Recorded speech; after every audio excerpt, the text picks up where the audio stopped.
America में एक पुरअमन conference का इनकाद किया गया। वहाँ पर जो हमारे एक पाकिस्तानी कारकुन थे, उन्होंने कश्मीरी स्पीकर्स को गालियां दी। वीडियो पूरी दुनिया में वायरल हुई, जिस तरह से वो पाकिस्तान को, पाकिस्तानी जो रिप्रेजेंटेटिव थे वहाँ पर उनको धक्के दे के बाहर निकाला गया। जब मामला कंट्रोल से बाहर हुए तो पाकिस्तानी जो कारकुन थे उनको सिक्योरिटी गार्ड्स ने उठाकर बाहर फेंक दिया। देखिए, बात सीधी सादी ये है कि ईस्ट पाकिस्तान में जो सिचुएशन था वो इतना बुरा नहीं था जो इधर है। जहाद के नाम पे हम जज्बाती, इस्लाम के नाम पे हम जज्बाती, नमाज कुरान के नाम पे हम जज्बाती, पर्दे के नाम पे हम जज्बाती, दीन कुरान के नाम पे हम जज्बाती। फिर इंटरेस्ट कहाँ से आया? मुझे बताएं कि कौन सा इस्लाम है जिसके अंदर जस्टिफिकेशन है इंटरेस्ट की? ये कैसा इस्लामी मुल्क है जो दूसरों को इस्लाम सिखा रहा है और खुद इस्लामी मुल्क से इंटरेस्ट पे लोन ले रहा है? और फिर सर हम कहते हैं कि इंटरनेशनली हमें वो रिस्पेक्ट नहीं दी जाती जो इंडियंस को दी जाती है। हमने कभी नहीं देखा कि कोई इंडियन इंटरनेशनली किसी कॉन्फ्रेंस में जाकर इस तरह गालियां दे रहा हो। अब यह है कि बीजिंग में इसकी ये मुलाकात हुई है चाइना के डिप्लोमेट्स और इंडिया की फॉरेन मिनिस्ट्री के डिप्लोमेट्स। ठीक है ना, कि यहां से इंडिया के लोग बीजिंग में गए हैं और वहां जाके मुज़ाकरात किए, तो एक बर्फ पिघली है। अब इस बर्फ वो लोग अपना रिलीजन बाद में, अपना नेशन फर्स्ट रखते हैं। वो लोग अपने मुल्क को अपनी धरती नहीं मानते, वो इस पूरी धरती को अपनी माँ मानते हैं। हालांकि देखिए, आप इतनी गड़बड़ होने के बाद भी कोई ऐसा इंडिया में क्राउड जाके उनकी एम्बेसी पे बदतमीजियां नहीं, बिल्कुल नहीं किया, बिल्कुल। ये इंटरनेशनल शुड एक्नॉलेज कि टिट फॉर टैट पब्लिक ने नहीं किया। दोस्तों जब से कश्मीर में आर्टिकल 370 हटा है तब से पाकिस्तान आग बबूला हुआ है और अब कश्मीर के तरक्की देख करके पाकिस्तान की रात की नींद और दिन का चैन दोनों हराम हो चुका है। लेकिन दोस्तों कल अमेरिका द्वारा वॉशिंगटन डीसी में एक प्रोग्राम रखा गया जिसमें कश्मीर में हो रहे डेवलपमेंट की चर्चा की गई। और दोस्तों इस प्रोग्राम में कश्मीर के 2 युवा नेताओं को भी बुलाया गया और उनसे कश्मीर की हाल पूछी गई। तो दोस्तों इसी दौरान उन नेताओं ने कश्मीर में डेवलपमेंट के बारे में बात तो कहा और साथ में उन्होंने अपने साथ बीती हुई पाकिस्तान द्वारा टॉर्चर किए बात को भी कहने लगे। उन्होंने कहा कि किस तरह से पाकिस्तान के टेररिस्ट उन्हें धमका करके कहते हैं कि कोई भी भारत सरकार की तारीफ नहीं करेगा और कश्मीर में हो रहे डेवलपमेंट के ऊपर बात भी नहीं करेगा। उन्होंने भारत के खिलाफ सिर्फ प्रोपेगेंडा ही करना है। ऐसा ना करने पर उन्हें AK-47 दिखा करके धमकाया भी जाता था।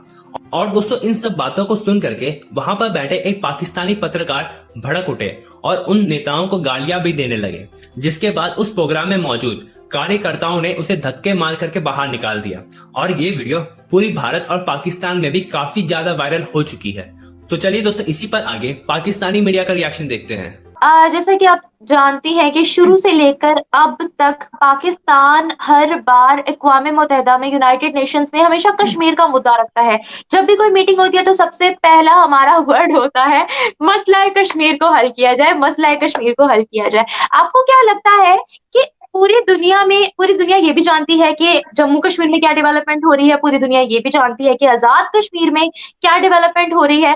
तो जिन क्राइसिस में हम फंसे हुए हैं, इकोनॉमिकल स्टेबिलिटी नहीं है, खाने पीने की अशिया यहाँ पर खत्म हो रही हैं, क्या ये जायज है कि इस वक्त भी ये नारा लगाया जाए कि कश्मीर हम हासिल करके रहेंगे या कश्मीर बनेगा पाकिस्तान? आपको लगता है कि ये नारा जायज है? और इंटरनेशनल लेवल्स पर जाकर, जब भी किसी इंटरनेशनल लेवल पर जाते हैं तो यकीन करें कोई ना कोई स्कैंडल बनवा कर वापिस आते हैं।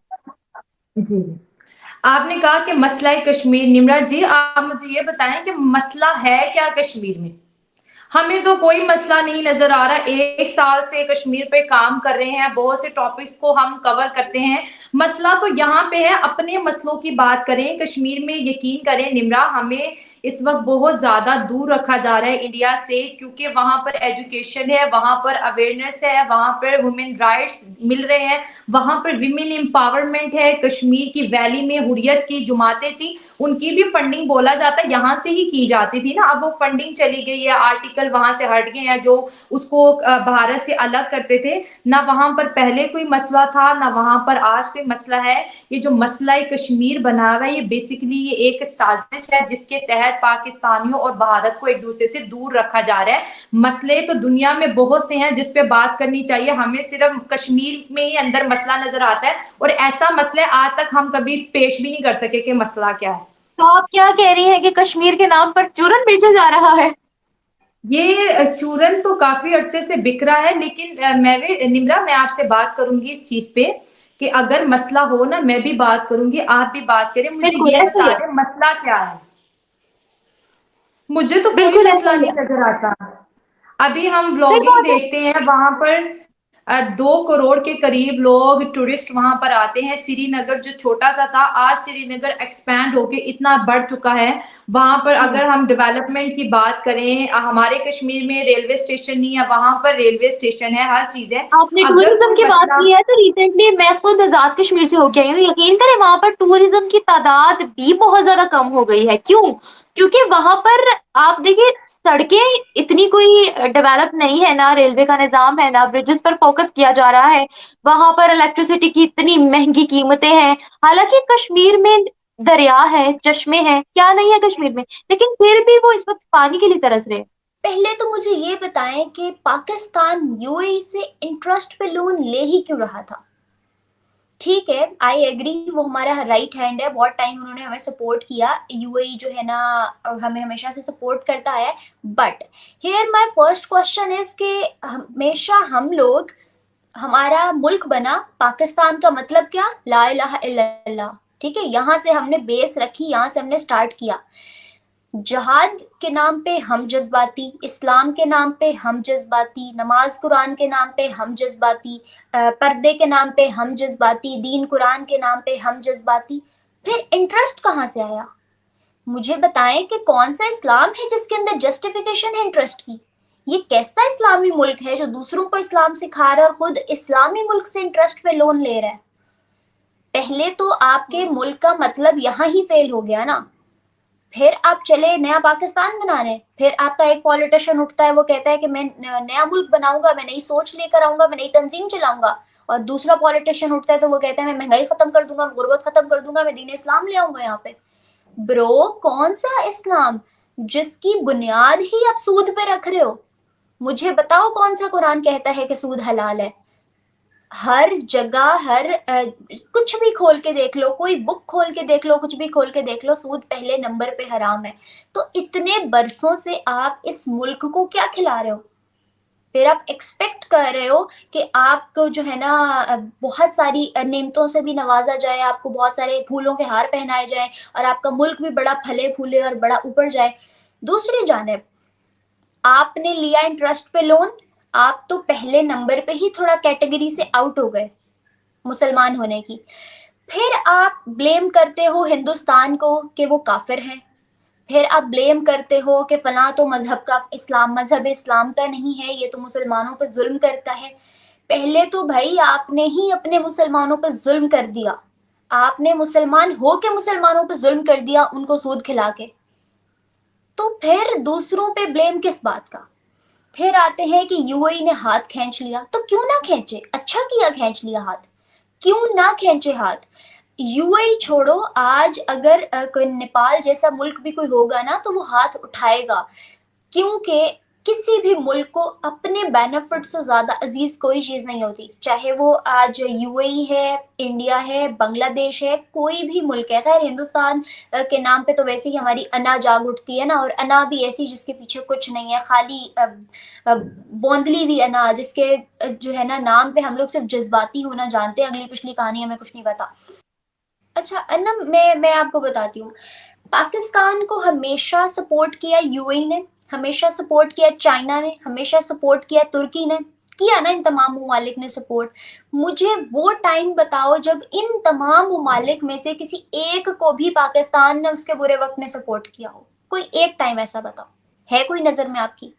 जब चाइना की मदद को पाकिस्तान पहुंचा हो, जब यूएई की मदद को पाकिस्तान पहुंचा हो, जब तुर्की की मदद को पाकिस्तान पहुंचा हो। यूएई तो और चाइना तो चलो बहुत नेक्स्ट लेवल चीजें हो गई ना, जब तुर्की की मदद को पाकिस्तान पहुंचा हो, जब किसी पे मुश्किल टाइम आता है तो हम सबसे पहले ये कहने को खड़े होते हैं, हम उनकी मदद को नहीं, हम ये कहने को खड़े होते हैं कि भाई तुमसे ज्यादा मुश्किल में तो हम खुद हैं।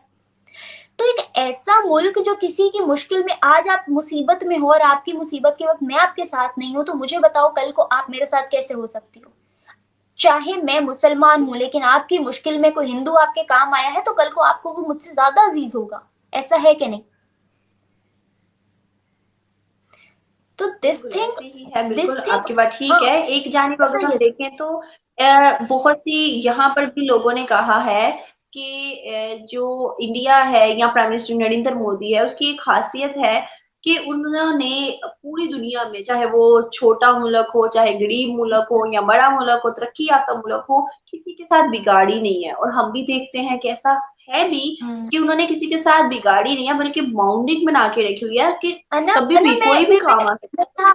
आपने कहा कि लोग कहते हैं कि उन्होंने बिगाड़ी नहीं है, उन्होंने करेक्ट की है। मैंने भी बहुत पब्लिक इंटरव्यूज किए हैं, यकीन करो बात ऐसे नहीं करते लोग।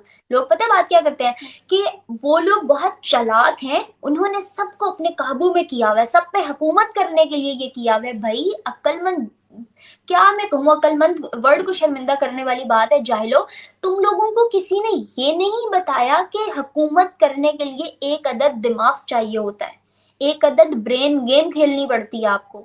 चाहे वो ब्रेन गेम दुनिया को जिस नजर से मर्जी, जो वीएन मर्जी हो दुनिया का, आपको एक ब्रेन गेम के तहत चलना पड़ता है। हर कौम तुम्हारी तरह बेवकूफ थोड़ी है कि लुट के बैठ जाए, कभी लुटा के बैठ जाए, कभी अपने ही मुल्क को खुद लूट ले।